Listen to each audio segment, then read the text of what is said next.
Hello everyone and welcome to Cheesy Code. Last video में हमने आपको प्रोमिसेस के बारे में बताया था, वो क्या होते हैं, हमारा क्या बेनिफिट कर रहे हैं प्रोमिसेस। अब प्रोमिसेस जो हैं वो ES6 में आए थे, तो अब ES6 को आए हुए काफ़ी टाइम हो गया था। तो उसके बाद उसमें जो प्रॉब्लम्स थी उनको सिंप्लीफाई करने के लिए एक नई चीज़ आई, अब वो है एसिंक अवेट। तो ये दो कीवर्ड्स हैं जो हमारे जावास्क्रिप्ट में ऐड हुए हैं।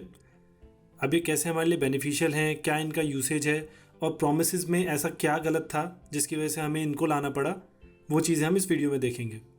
तो शुरू करते हैं। तो अब जो हमारे जावास्क्रिप्ट में दो नए कीवर्ड्स ऐड हुए हैं, ये ES8 का पार्ट है जो कि 2017 में इंट्रोड्यूस हुई थी। अभी तक मोस्टली ब्राउज़र में सपोर्टेड नहीं हो सकती है, but over the period of time ये सपोर्ट करने लग जाएंगे ब्राउज़र सारे। तो जब तक नहीं सपोर्ट करे तब तक आप बेबल ट्रांसपाइलर का यूज़ कर सकते हैं इसके लिए। अब होता क्या है, जो ये कीवर्ड्स हैं इनका जैसा नाम आपको समझ में आ रहा होगा, एसिंक है और अवेट है। तो एक कह रहा है कि एसिंक्रोनस कोई टास्क है वो परफॉर्म करने के लिए कीवर्ड है, और दूसरा कह रहा है एक पर्टिकुलर इवेंट का मैं वेट कर रहा हूँ, इसलिए अवेट है उसका नाम।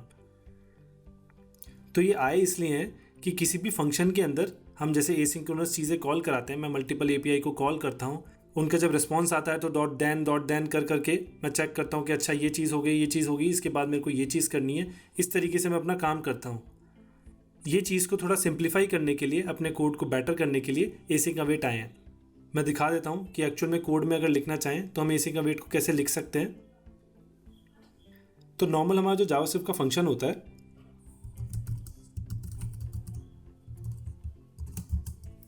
इसके अंदर मैं console.log करा देता हूँ।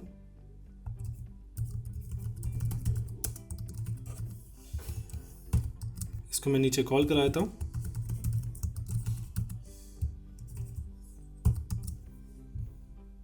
या रन करूँगा इसको, तो मेरा console.log हो गया, सब कुछ नॉर्मल चल रहा है। अब इसी फंक्शन को मेरे को एसिंक बनाना हो तो उसके लिए नॉर्मल सा सिंटैक्स है, फंक्शन के जस्ट आगे मैं यहाँ पे एसिंक लिख दूंगा। ये मेरा एसिंक फंक्शन बन गया। लेकिन अभी भी अगर आप आउटपुट देखोगे तो कुछ नहीं होगा। लेकिन अगर मैं यहाँ पे आपको एक चीज़ दिखाना चाहूँ, मैं इस फंक्शन को console.log करा देता हूँ।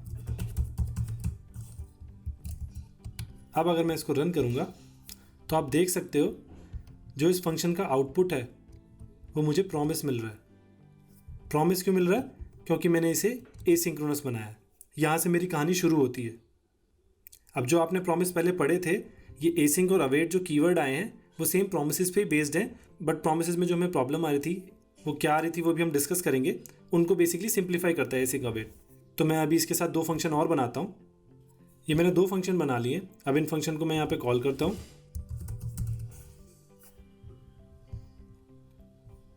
अब मैं अगर इसको रन करूँगा तो मेरा एज इट इज़ प्रिंट हो गया, इसमें कोई दिक्कत नहीं थी। लेकिन अभी तक हमने यहाँ पे एसिंक्रोनस चीज़ इंट्रोड्यूस नहीं करी है। तो मैं क्या करता हूँ, ये जो मेरा console.log हो रहा है इसको मैं एक प्रॉमिस बना देता हूँ। ये मैंने प्रॉमिस बना लिया, लेकिन इसमें एक चीज़ इनकम्प्लीट है, रिजॉल्व और रिजेक्ट। इसके बाद मैं इसको रिजॉल्व करा देता हूँ। इसको सेट टाइम आउट में लिख देता हूँ मैं। इससे क्या होगा कि मैंने प्रॉमिस तो बना लिया है, लेकिन इसको एसिंक्रोनस दिखाने के लिए मैं थोड़ा डिले डाल रहा हूँ 1000 मिलीसेकंड का, और रिजॉल्व भी मैं अंदर करा देता हूँ इसको, जिससे कि एग्जैक्टली 1 सेकंड बाद मेरा ये प्रॉमिस रिजॉल्व हुए। ये यहाँ से console.log भी हटा देता हूँ, ये तो आपको बस दिखाने के लिए था। अब मैं अगर इसको रन करूँगा तो आप देख सकते हो पहले ही मेरा console.log ये वाला हुआ, फिर मेरा स्टेप 1 की बजाय स्टेप 2 हुआ, क्योंकि उसमें कोई डिले नहीं है। स्टेप 1 में मेरा डिले था, इसलिए वो बाद में प्रिंट हुआ। अब मैं ज्यूम करता हूँ, सपोज ये मेरी API है। अगर मैं चाहता हूँ कि मेरा प्रिंट स्टेप 1 पहले लिखा है तो पहले प्रिंट स्टेप का काम हो, उसके बाद प्रिंट स्टेप 2 का काम हो। तो प्रोमिसेस के केस पे तो हम क्या करते थे कि प्रिंट स्टेप 1 लिखा है, डॉट देन लिखता था मैं, उसके अंदर प्रिंट स्टेप 2 कॉल कराता था, जिससे कि मेरा जब प्रिंट स्टेप 1 कंप्लीट हो जाए तब मेरा प्रिंट स्टेप 2 काम करना शुरू करे। अभी यहाँ तक तो ठीक था, लेकिन अगर मेरे को कोई सिक्वेंशियल कोड लिखना है कि मेरा ये चीज़ कंप्लीट हो जाए, उसके बाद ये वाली चीज़, उसके बाद दूसरी, उसके बाद दूसरी, अगर मेरे पास मल्टीपल देन आ जाते हैं तो मेरी जो कोडिंग होती है वो थोड़ी कॉम्प्लेक्स हो जाती है, और साथ में बहुत ज़्यादा क्लटर हो जाता है। सब क्या पैरो फंक्शन बनाओगे, उसके अंदर लिखोगे रिस्पॉन्स वगैरह, बहुत ज़्यादा क्लटर हो जाता है। तो इसके लिए क्या आया है, अवेट कीवर्ड। अवेट कीवर्ड क्या करता है, उसको हम लिखते हैं जस्ट, जो हमारे पास एग्जीक्यूट कराना है फंक्शन उसके जस्ट आगे। अब ये क्या करेगा, जब तक मेरा स्टेप 1 का प्रॉमिस रिजॉल्व नहीं हो जाता तब तक ये रुका रहेगा इस लाइन पे, इसके आगे नहीं बढ़ेगा।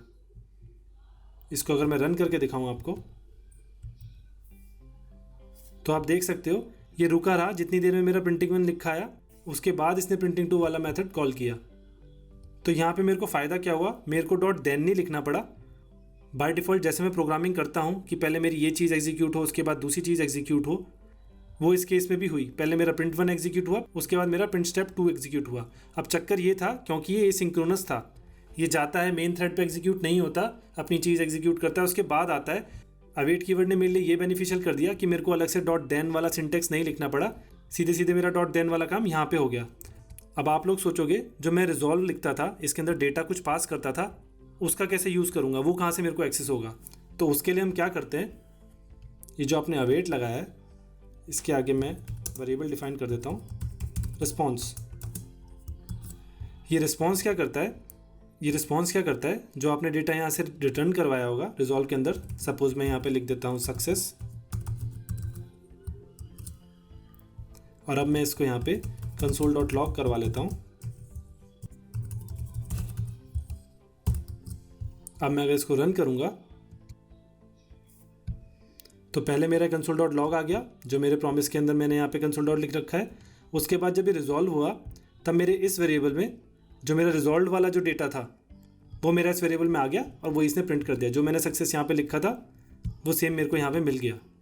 तो आपका जो डॉट देन के अंदर जो मेरा रिस्पॉन्स आता था, जो मैंने प्रोमिसेस में दिखाया था, वो आपको यहाँ डायरेक्टली वेरिएबल में मिल जाएगा।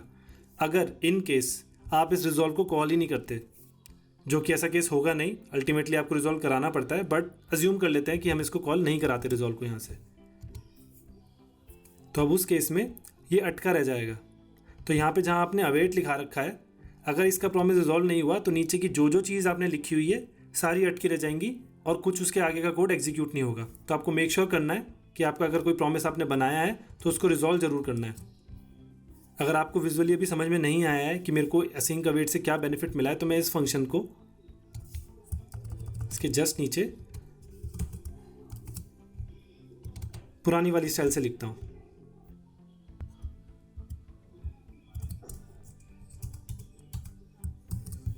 अब मैं इसको रन करता हूँ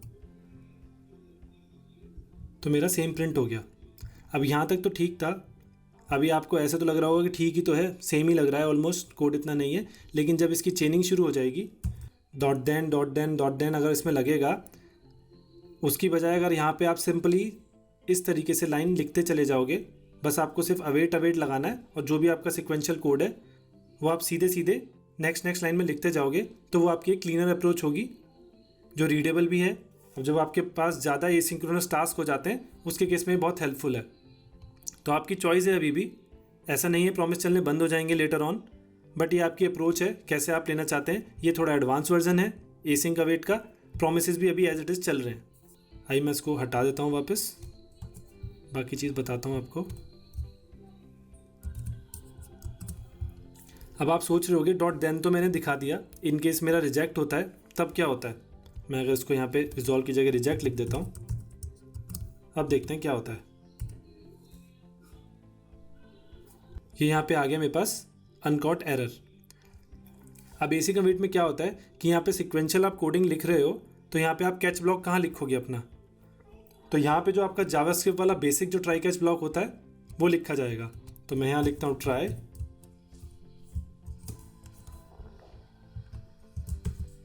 इसके नीचे कैच ब्लॉक बनाता हूँ, एक्सेप्शन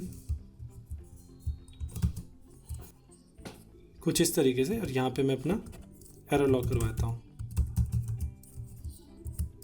अब मैं इसको रन करूँगा, अगर यहाँ पे सक्सेस लिखा है बट एक्चुअल में हमने इसको क्योंकि रिजेक्ट कराया, ये नॉर्मल फेलियर होगा।